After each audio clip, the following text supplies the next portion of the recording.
Santé à retrouver tous les jeudis à partir de 19h sur votre radio Pro FM, la 106.0 et Pro TV.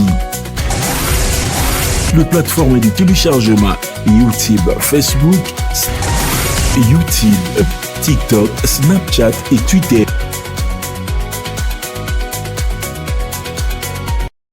Bonjour mesdames et messieurs, bienvenue sur nos antennes des Pro TV et FM RDC pour le compte de cette émission que vous connaissez très bien, Pro Santé. Nous aurons à décortiquer plusieurs informations qui cadrent avec la santé. Nous avions récemment échangé sur les différentes informations ou actualités au niveau national ou international sur les différentes activités sanitaires qui se font au niveau communal, pourquoi pas aussi au niveau de la République démocratique du Congo, de partout où vous êtes en train de nous suivre. Et surtout, cette émission, c'est à suivre sur les différentes plateformes des réseaux sociaux. Nous avons TikTok, WhatsApp, pourquoi pas Facebook, ainsi que YouTube. Lionel Ngandou, c'est bien moi qui suis à la présentation. Je suis également accompagné, tel que vous le voyez, de toute la rédaction de notre chaîne Pro TV, mais pourquoi pas aussi notre invité de cet avant-midi qui est le docteur Mbaya, qui va essayer de nous donner certaines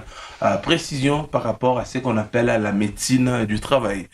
Les gens, ou chers téléspectateurs, ou chères téléspectatrices, vous êtes en train de nous suivre et surtout, ne zappez pas, restez toujours branchés, vous aurez à avoir plus de précisions sur la médecine du travail, pourquoi pas aussi les différentes questions qui seront de la partie ou l'importance aussi de cette médecine au niveau ou sur le plan professionnel. Les questions sont tellement nombreuses, restez toujours branchés. Sans plus tarder, nous disons merci à toute la technique de notre chaîne dirigée par M. Abdul NM, pourquoi pas aussi à toute l'équipe rédactionnelle de notre chaîne qui est ici présente. Question de partager avec vous. Je ne veux plus monopoliser la parole, on commence directement avec notre invité de cet avant-midi, qui est le docteur Mbaya, à qui, docteur, disons bonjour et bienvenue. Bonjour.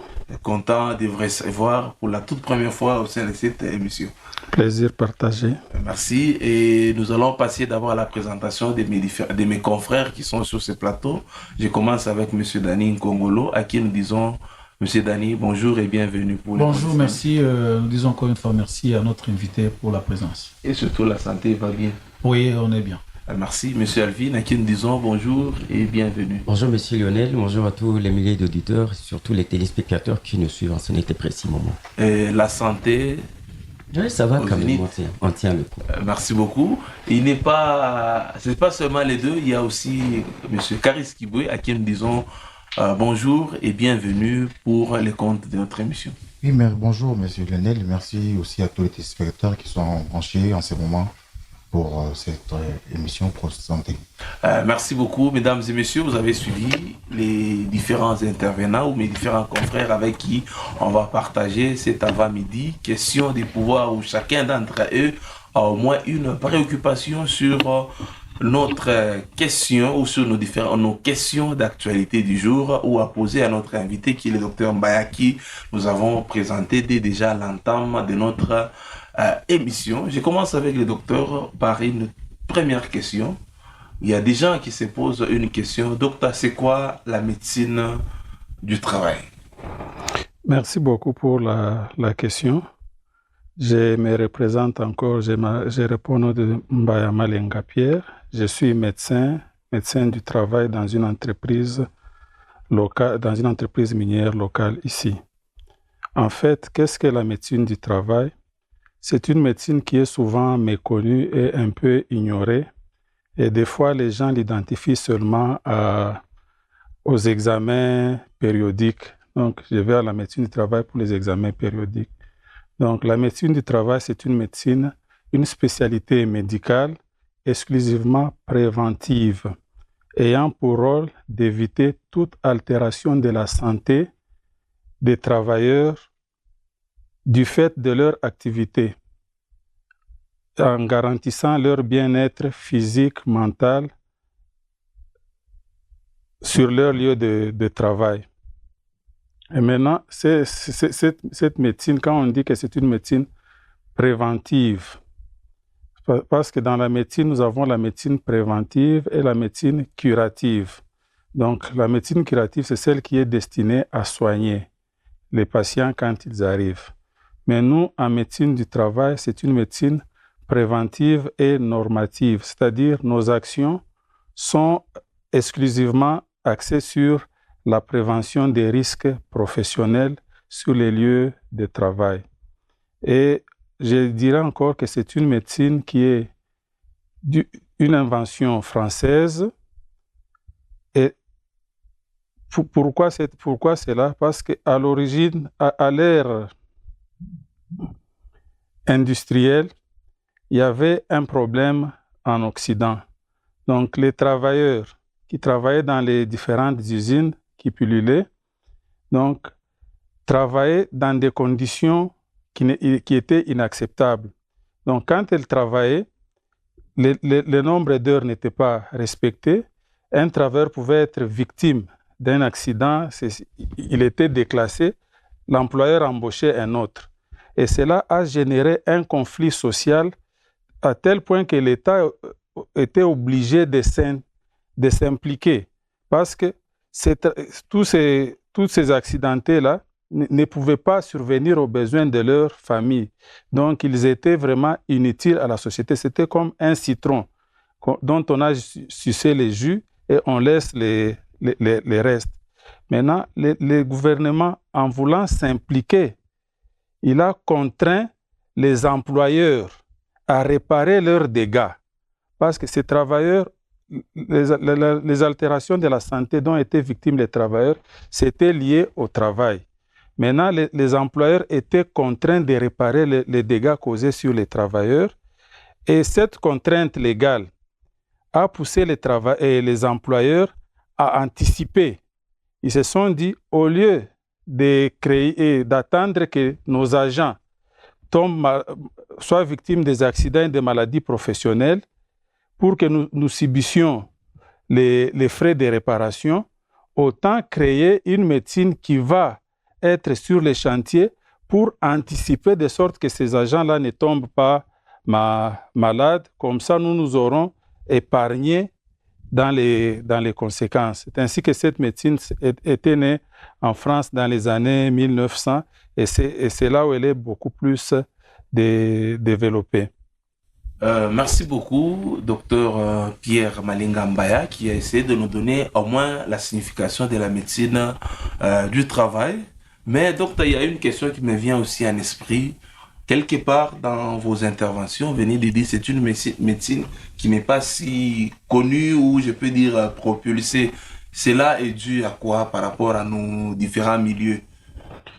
Bon, par rapport à notre milieu, bon, j'ai parlé que c'était une médecine d'abord curative et normative. Donc, dans l'implication de l'État, dans cette relation tripartite, l'État a mis maintenant des normes. Donc, on a fixé pour dire que non, vous devez mettre un service de médecine qui va surveiller les travailleurs. On a tracé un cadre légal. Maintenant, ce cadre légal permet à toutes les parties de trouver leur compte. Il se fait que dans notre contrée, c'est un problème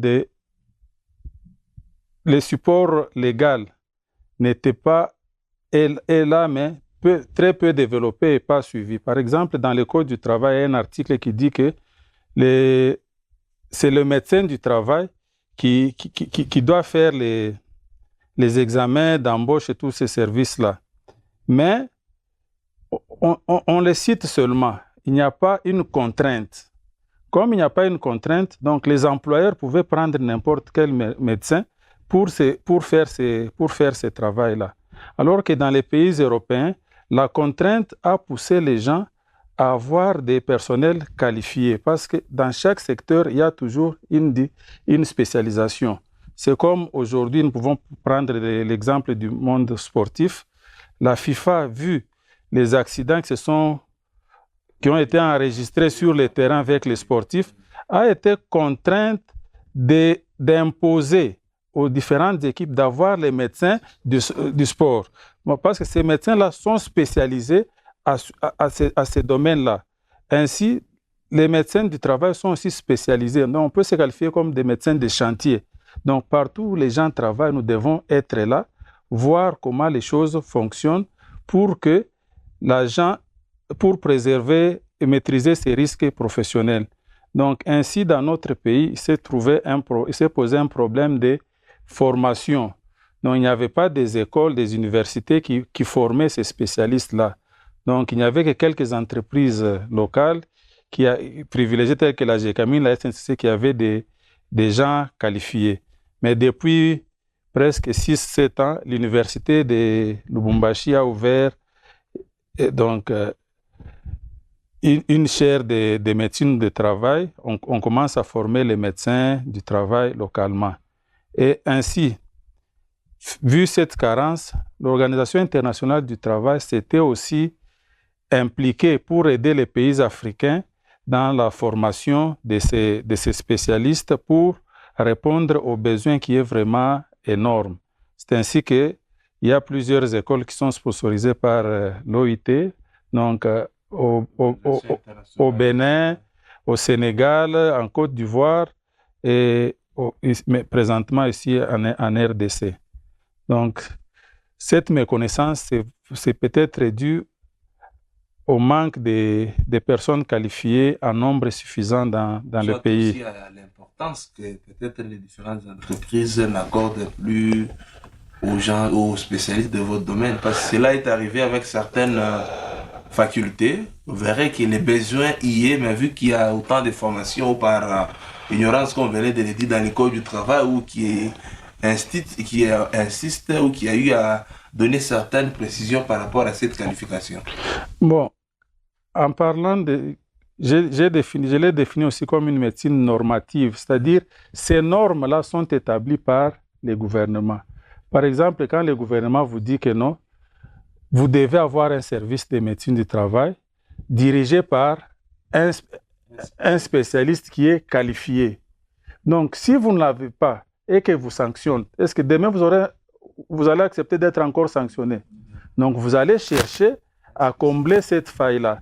Donc, c'est un peu cette léthargie-là qui a fait que donc, les entreprises ne trouvaient pas. Ils pouvaient prendre n'importe qui, le mettre là-bas pourvu qu'il fasse les jobs. Mais alors que quand on parle de la spécialité médicale, donc pour être médecin du travail, ça demande aussi 4 ans de formation au-delà de la formation habituelle des médecins généralistes. Donc, il y a toujours des notions que nous avons que les autres n'ont pas. D'accord. Merci beaucoup, docteur Pierre, pour toutes ces précisions, parce qu'il y a beaucoup de personnes qui s'est posé 1001 questions par rapport à la médecine du travail et surtout, vous allez constater même dans certaines entreprises qui œuvrent dans les grands Katanga ou partout en RDC, il y a une certaine, je peux dire, négligence ou par manque peut-être de cette qualification. Ils préfèrent prendre n'importe qui pour combler ces vides. Chers téléspectateurs, je pense que cette question a été répondue de la plus belle manière et de partout où vous êtes, prochainement, vous n'aurez pas assez de difficultés sur la médecine du travail. Je commence directement avec Alvin Swana. Je ne sais pas, il y a aussi une autre question à poser au docteur.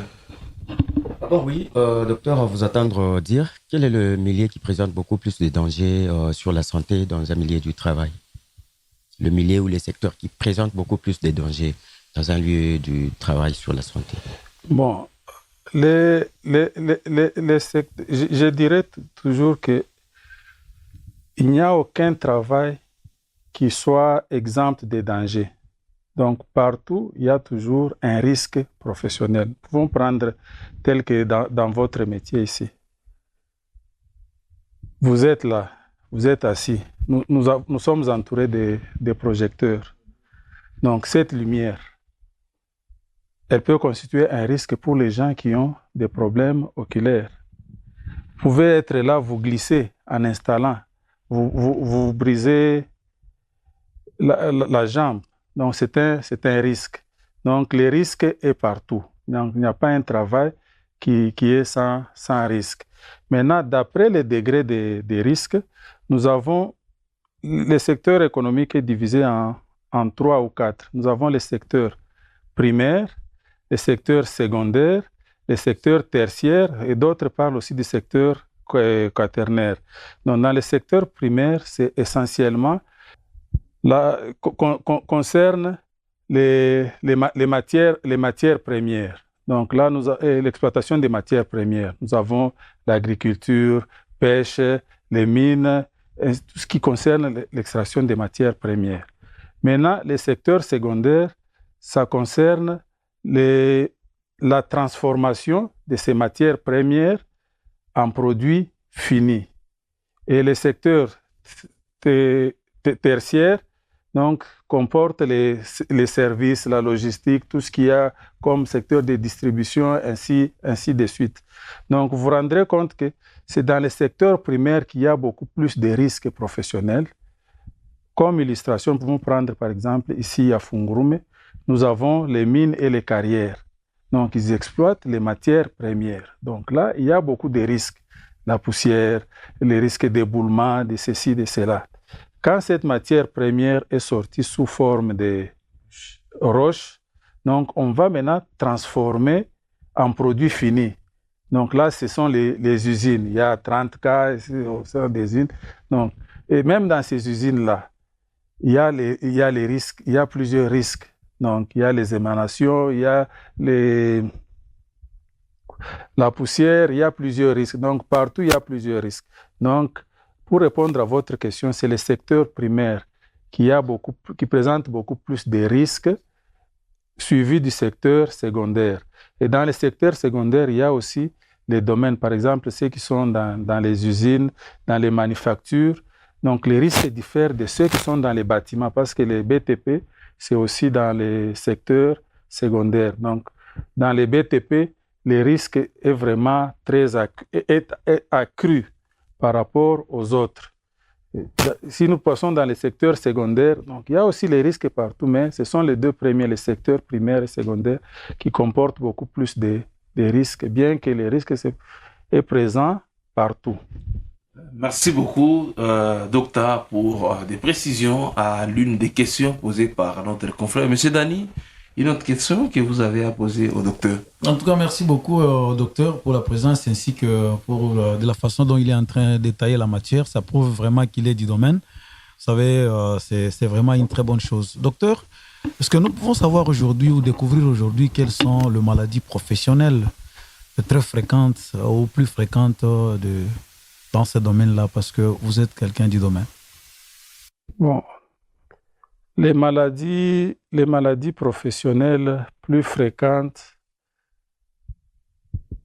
je ne saurais pas vous dire quelle maladie est très fréquente, mais je sais que dans les secteurs dans lesquels nous évoluons, c'est beaucoup plus les troubles musculo-squelettiques et les risques psychosociaux qui prévalent. Mais qu'est-ce qu'on entend par maladie professionnelle? Donc, c'est aussi une question à laquelle il fallait commencer par là.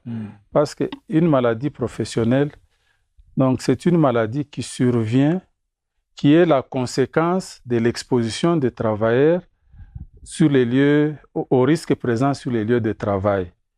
Prenons l'exemple, vous êtes dans la mine, vous travaillez, il y a beaucoup de poussière. Donc, plus le temps s'accumule, cette poussière-là entre dans votre corps et peut avoir des conséquences. S'il est maintenant établi que cette maladie est en rapport avec votre exposition, on va appeler ça maladie professionnelle. Mais cela ne suffit pas. Il faudrait aussi que cette maladie soit promulguée par les gouvernements, figure sur la liste officielle des maladies professionnelles. Parce que sans cette promulgation, donc même si on établit qu'il y a un rapport avec la maladie, avec l'exposition, là, on va parler de maladies à caractère professionnel. Maladie à caractère professionnel. Pas une maladie professionnelle. Non.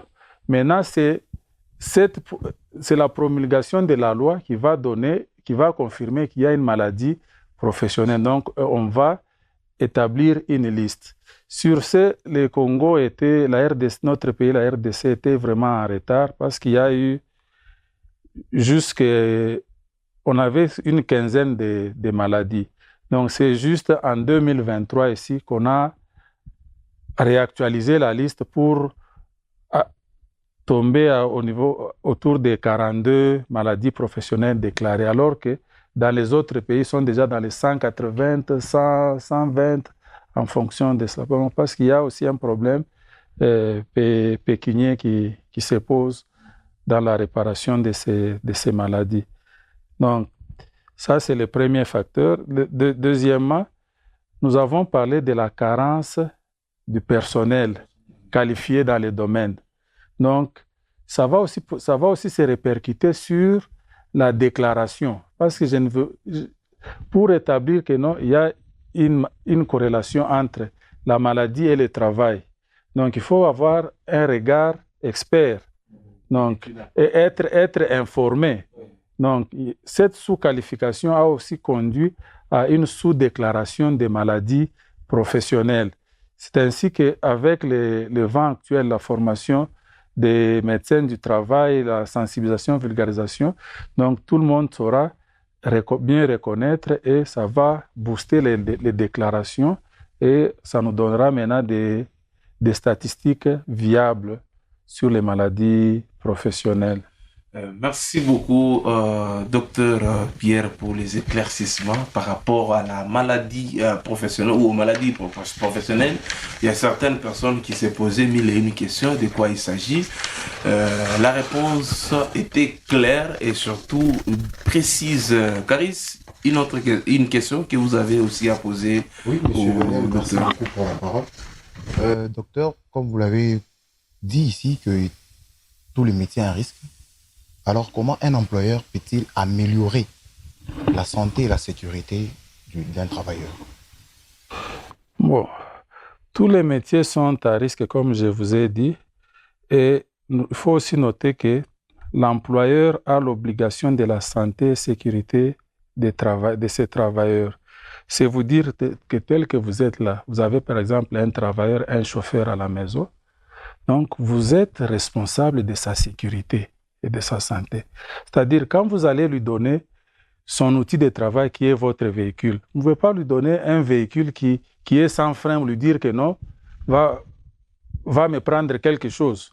Donc, vous devez lui fournir l'outil nécessaire qui est adéquat et en bon état pour que cette personne travaille en sécurité, ne soit pas exposée. Et l'employeur doit aussi mettre une réglementation claire et nette, respectable et opposable à tous.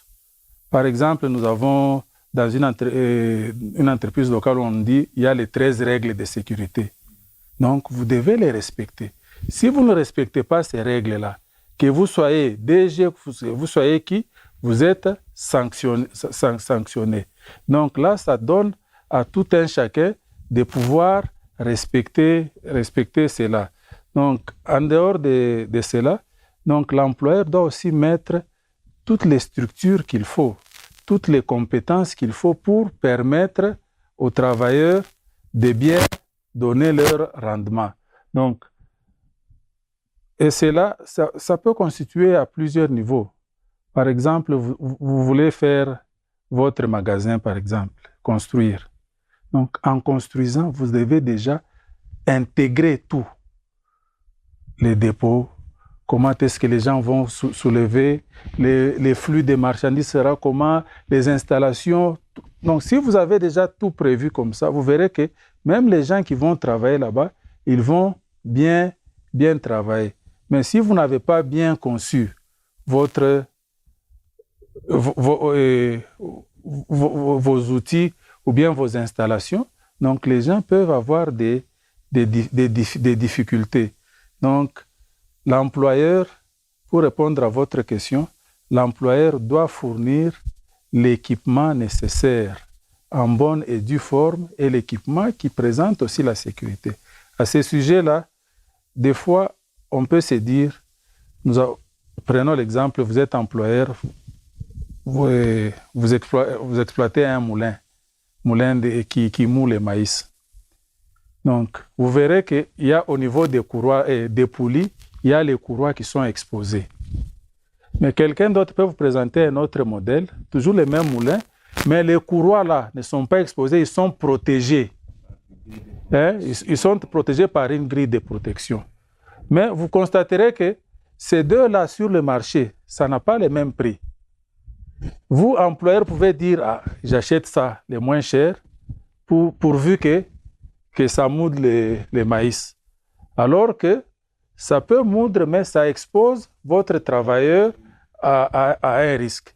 Mais un employeur consciencieux qui connaît déjà les risques professionnels, tout ceci, cela, il peut se dire, j'achète celui-ci qui a des dispositifs de protection parce que ça va protéger les travailleurs, il aura moins d'accidents et j'aurai à moins dépenser. Donc, l'employeur doit s'impliquer dès la conception de son outil de travail, consulter les experts et avoir les compétences internes. À défaut, faire appel aux compétences externes pour l'aider à bien canaliser ces secteurs-là. Parce que des fois, il y a des petites choses qu'on peut minimiser, mais qui ont des répercussions graves sur les travailleurs. Donc, pour répondre à votre question, donc l'employeur doit fournir l'équipement nécessaire et le cadre de travail sûr et sain pour les travailleurs. Donc, exempt de tout danger possible. Merci beaucoup, docteur, pour la réponse donnée par rapport à la question. Monsieur Dani, une autre question à poser au docteur? Merci beaucoup. À entendre parler, le docteur, il est en train de parler pour ce qui cadre avec la médecine du travail. Mais je voudrais aussi revenir avec une autre question. C'est celle de savoir, docteur, pourquoi les visites médicales sont-elles très importantes? Bon, les visites médicales sont très importantes en médecine du travail parce qu'elles nous permettent de bien faire notre travail et d'atteindre nos objectifs. Donc, en médecine du travail, il y a plusieurs types de visites et chaque visite a une indication donnée. Prenons par exemple, essayons un peu de parcourir ces visites-là. Quand on vient de vous embaucher dans une entreprise, vous passez les tests d'admission, tous les tests psychotechniques, ainsi de suite, vous venez terminer à l'hôpital. Quand on vous amène devant nous, c'est pourquoi nous devons répondre à plusieurs questions. Est-ce que l'agent X qui est présent devant moi est-il apte à faire ce travail pour lequel il sera embauché? Est-ce que cet agent a-t-il des problèmes qui peuvent mettre sa sécurité en danger? Bien la sécurité des autres en danger? Est-il porteur d'une maladie transmissible ou d'une maladie chronique? Et maintenant, en répondant à toutes ces questions-là, nous allons sanctionner cela par un certificat d'aptitude physique qui va dire que non, monsieur X est apte au travail. Donc là, c'est dans le temps, vous vous souviendrez, quand on allait dans les services, on prenait les taux, les puniers, l'indice des puniers, ceci, cela pour déterminer l'aptitude. Donc, ce sont déjà des choses dépassées. En dehors de cela, ça c'est la visite d'embauche. Nous avons la visite périodique qui se fait après une année. Donc, je reviens d'abord, la visite d'embauche doit se faire à l'embauche ou bien à l'expiration de la période d'essai. Avant l'expiration de la période d'essai, on doit procéder à cet examen d'embauche qui est sanctionné par un certificat et le certificat doit être signé par un médecin du travail. Deuxièmement, nous avons la visite périodique. Donc, vous avez travaillé durant une année. est-ce qu'au courant de votre travail, vous êtes exposé à des risques? Est-ce que vous continuez à être apte à votre travail? Est-ce que votre aptitude est compromise ou quoi? Êtes-vous porteur d'une maladie transmissible, contagieuse, ceci, cela? Donc, nous allons vous réexaminer et faire des examens et des examens des laboratoires qui sont légaux, donc que la loi nous impose. Et on a aussi la latitude de demander d'autres examens en fonction de l'état du patient. Nous avons maintenant, troisième visite, c'est la visite des reprises.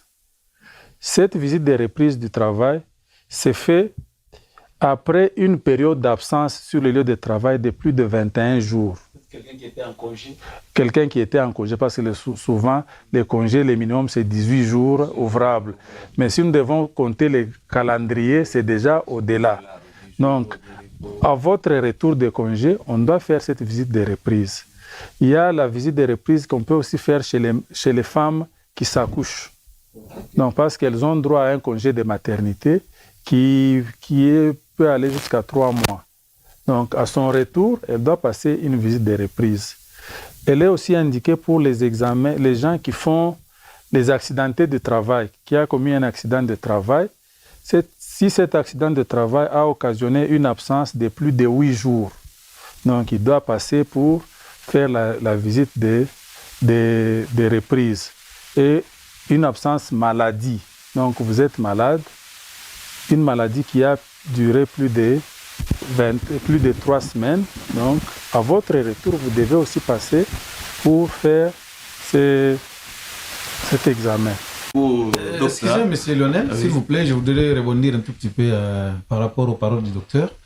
Je voudrais savoir par rapport, lorsque quelqu'un est venu auprès de vous en tant que médecin du travail et que vous l'examinez, vous trouvez que c'est quelqu'un, selon les examens, il n'est plus apte à ce poste-là.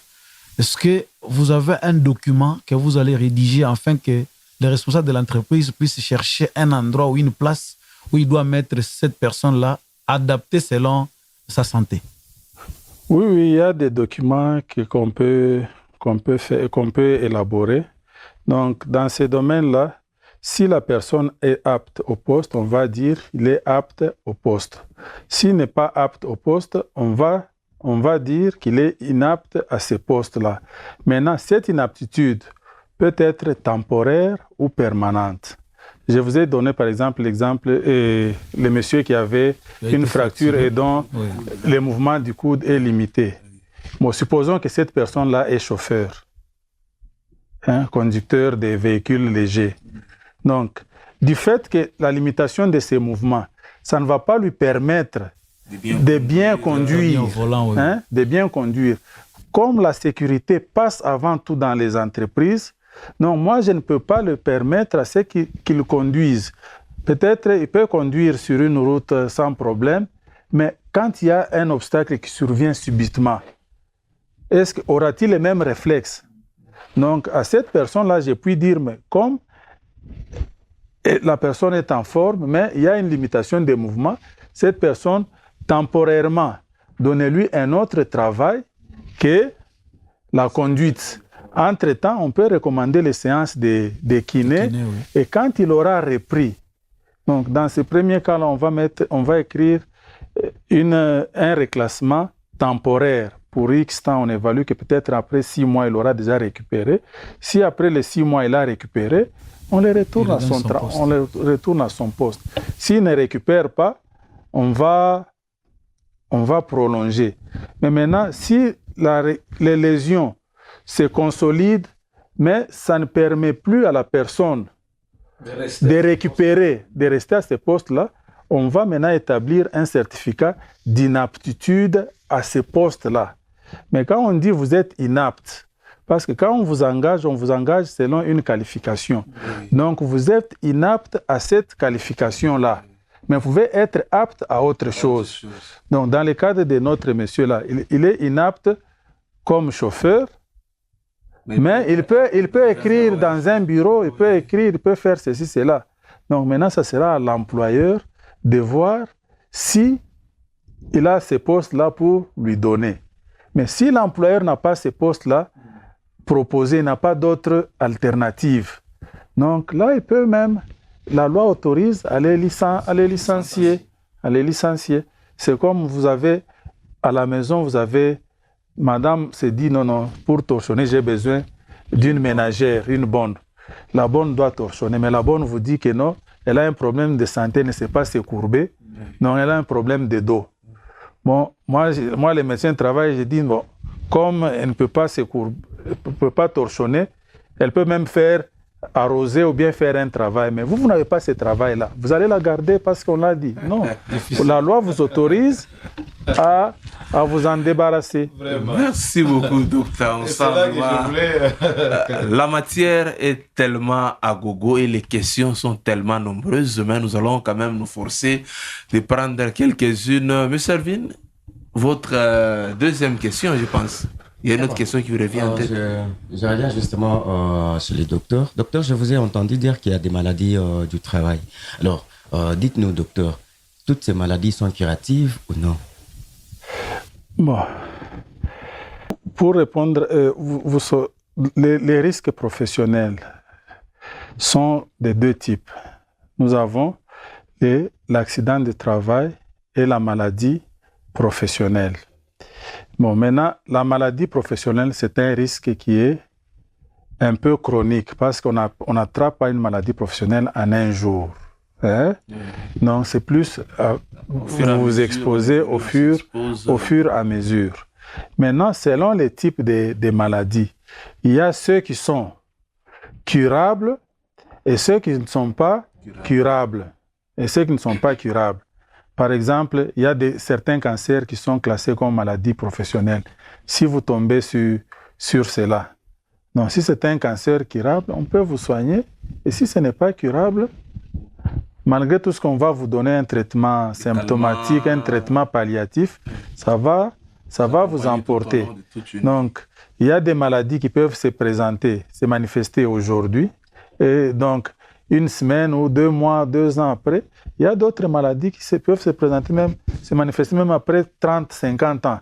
Donc, vous avez même déjà pris la pension et vous développez des maladies dans votre grande vieillesse.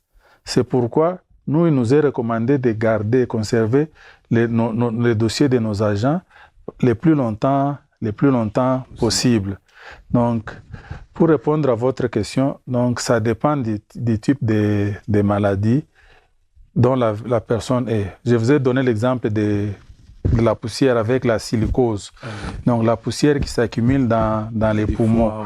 Dans les poumons. Donc, là, c'est vraiment incurable.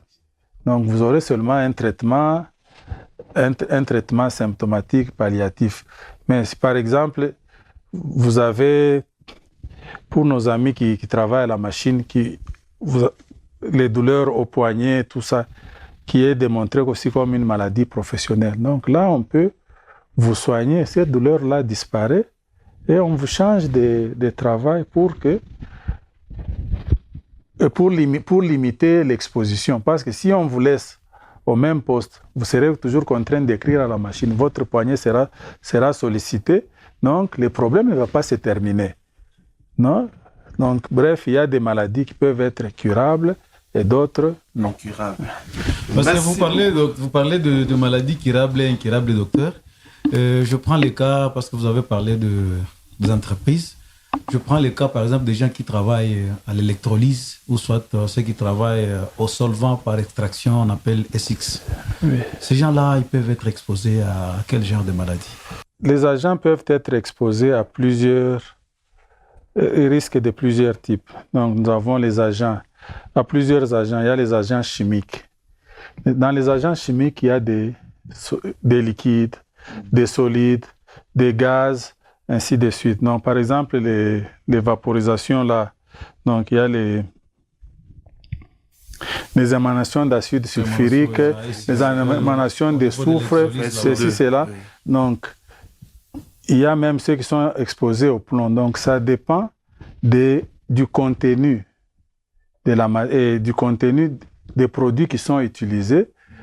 Et c'est de cela que dépend l'exposition. Maintenant, nous, en tant que médecins du travail, nous devons connaître que tel secteur est exposé à tel risque. Si ça demande une surveillance spéciale, on va le faire. Si ça ne demande pas une surveillance spéciale, on va se dire non, telle personne est exposée à tel. À l'examen périodique, on va aussi voir en fonction de votre état. Par exemple, les amis qui sont exposés dans les cuves d'électrolyse, donc ils sont exposés au plomb. Donc ces plombs-là, la loi nous impose une surveillance biannuelle, donc tous les 6 mois. Donc tous les 6 mois, ils doivent venir 2 fois par an. Nous allons prélever le sang pour doser les plombs, pour voir si c'est dans les limites acceptables ou non. Si la personne est vraiment contaminée, on va la déclasser, et donc pas la déclasser, on va l'enlever de ces postes-là pour l'amener ailleurs, afin qu'il puisse récupérer. Donc, notre conduite dépend des expositions de l'agent.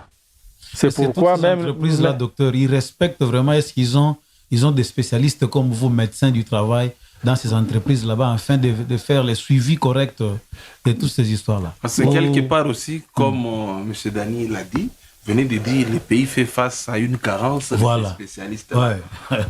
Bon, le problème des spécialistes a été aussi un peu résolu dans la mesure où, par exemple, il y a eu, même dans certains pays africains, il y a eu des médecins qui ont été cooptés.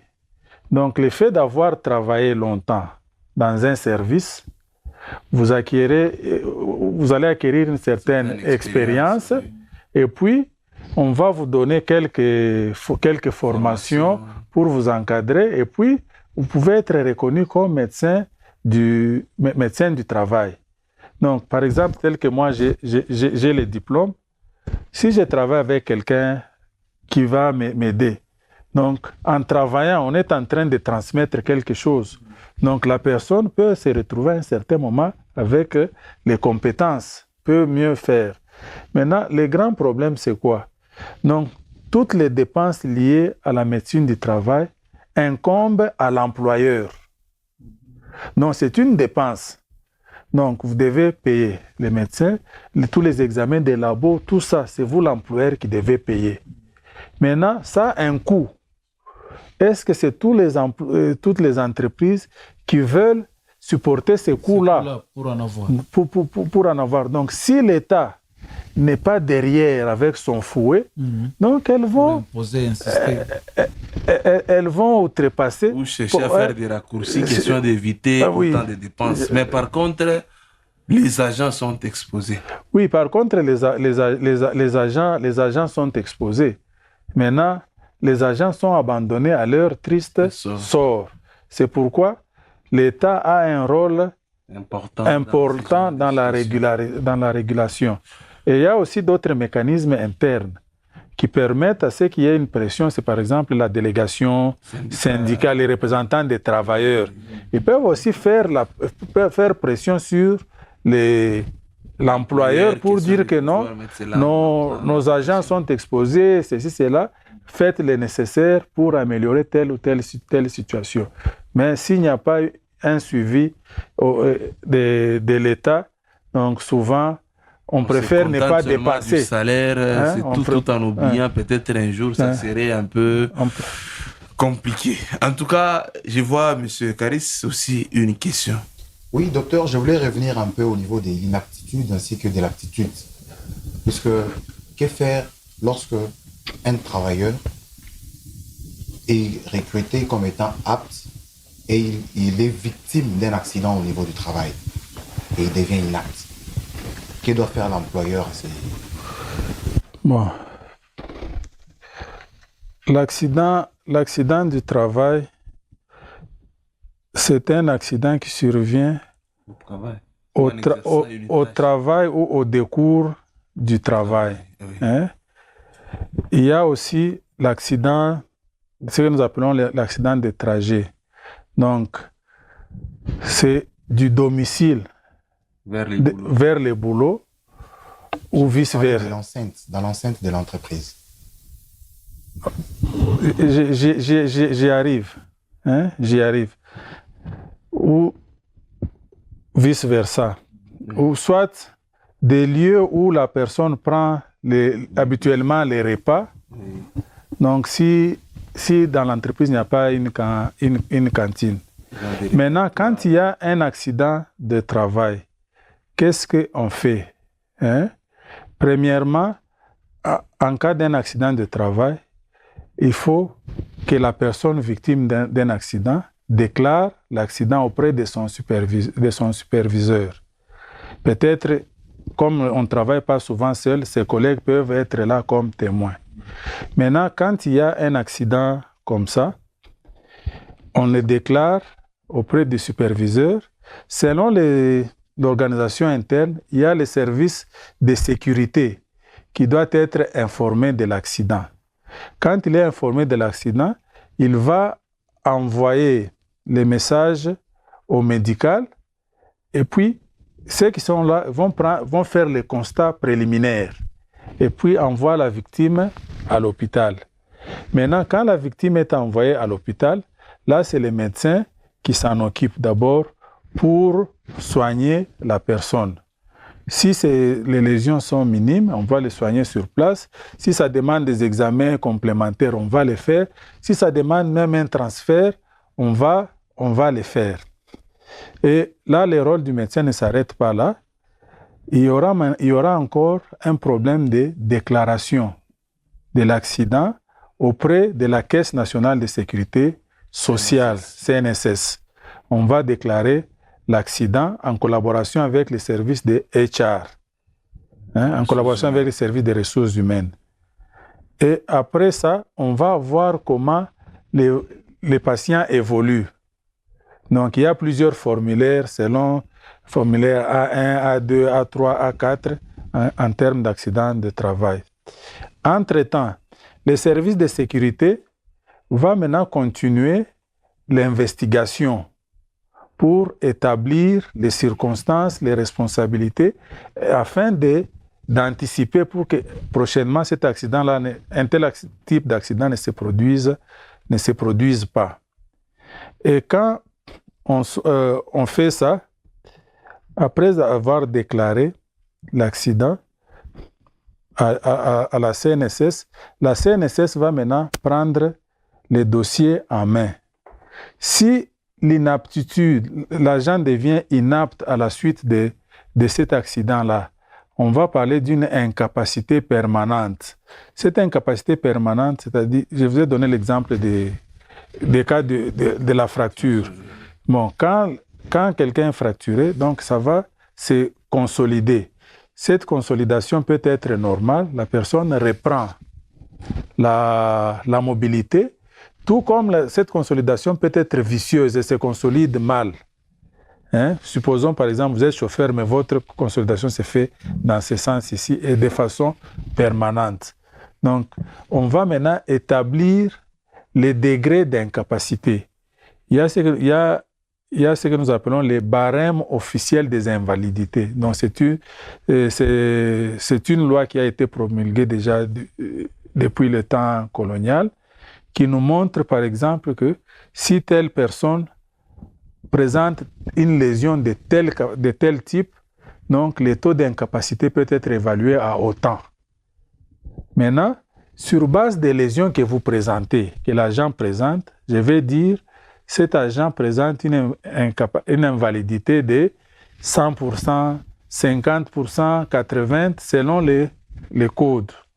Et maintenant, quand la personne va être proclamée inapte à ce poste-là, on se pose un autre problème. Est-ce que, comme il est inapte, prenons l'exemple toujours du chauffeur, comme il est inapte comme chauffeur, est-ce que dans son état-là, peut-il faire autre chose? S'il peut faire autre chose, là, on va procéder au reclassement. On va procéder au reclassement. Donc, on peut vous donner un autre emploi dans l'entreprise. Cet emploi peut être sous-payé ou bien payé comme l'emploi antérieur. Vous allez trouver des arrangements. Maintenant, au niveau de la caisse, il y a ce que nous appelons la réparation maintenant au niveau de la caisse de sécurité sociale, qui va maintenant faire en fonction du pourcentage des lésions que vous présentez. Donc, il y a des rentes qui vous seront versées.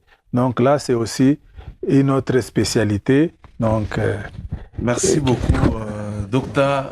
Mesdames et messieurs, tellement que les questions sont vastes et aussi, faute de temps, on sera obligé de s'arrêter par ici parce que on pourrait encore reprogrammer prochainement une telle émission, question d'échanger avec les docteurs parce que nous voyons qu'il y a plusieurs questions. Je vois M. Alvin autant de questions, M. Karis, M. Dani aussi, mais malheureusement la technique nous oblige de pouvoir mettre un terme à cette émission. M. Karis, merci quand même d'avoir participé avec nous. Question de pouvoir donner ou échanger par rapport à cette émission Pro Santé.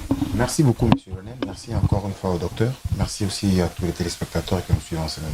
Merci, M. Alvin. Ça a été un honneur de partager avec vous. Et surtout, je pense que ce n'est pas la dernière fois. C'est la première fois, mais pas la dernière fois.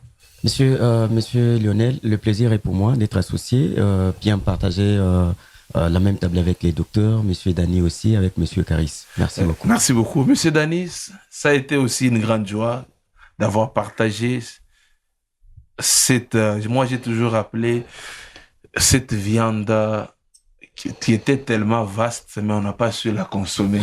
Exactement, monsieur Lionel, on n'a pas su, mais on va y arriver avec le temps. Merci au docteur de nous avoir reçus dans son cabinet de travail. Nous disons vraiment merci pour l'hospitalité et surtout que ça ne puisse pas s'arrêter par ici. Nous allons continuer avec d'autres questions parce qu'il y a beaucoup de questions et la matière elle est vaste, comme vous l'avez dit. Mais on espère avec le temps, surtout comme Pro Santé est là, ça sera une très bonne chose enfin d'éclairer ceux qui nous suivent de partout. Docteur, ça a été un honneur. Vous étiez tellement à la hauteur, tellement qu'il y avait beaucoup de choses à dire. Un mot de la fin?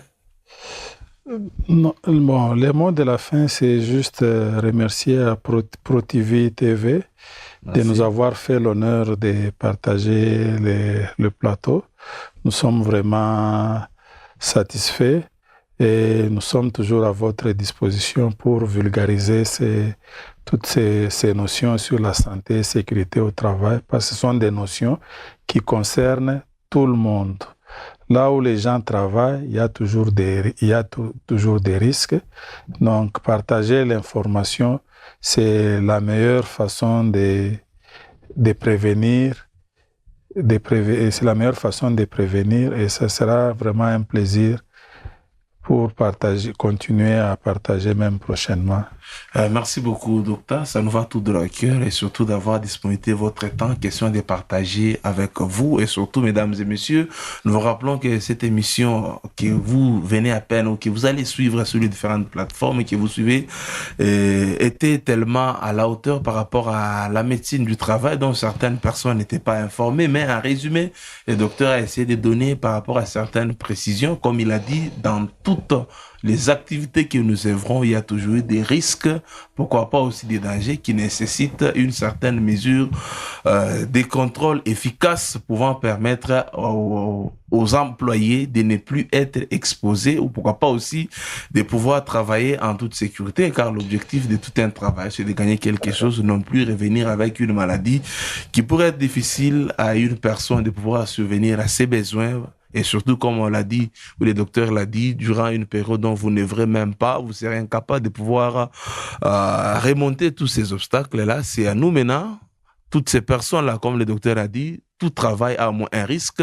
Et ce qui est plus important, c'est d'évaluer ces risques et pourquoi pas aussi s'adapter par rapport au travail. Nous disons merci à la direction technique des Pro TV RDC. Restez toujours branchés et surtout, quant à moi, je vais tout très très prochainement avec l'un des présentateurs de notre, ou je peux dire, de notre chaîne et restez et à la prochaine. Pro Santé à retrouver tous les jeudis à partir de 19h sur votre radio Pro FM, la 106.0 et Pro TV. Le plateforme de téléchargement YouTube, Facebook, YouTube, TikTok, Snapchat et Twitter.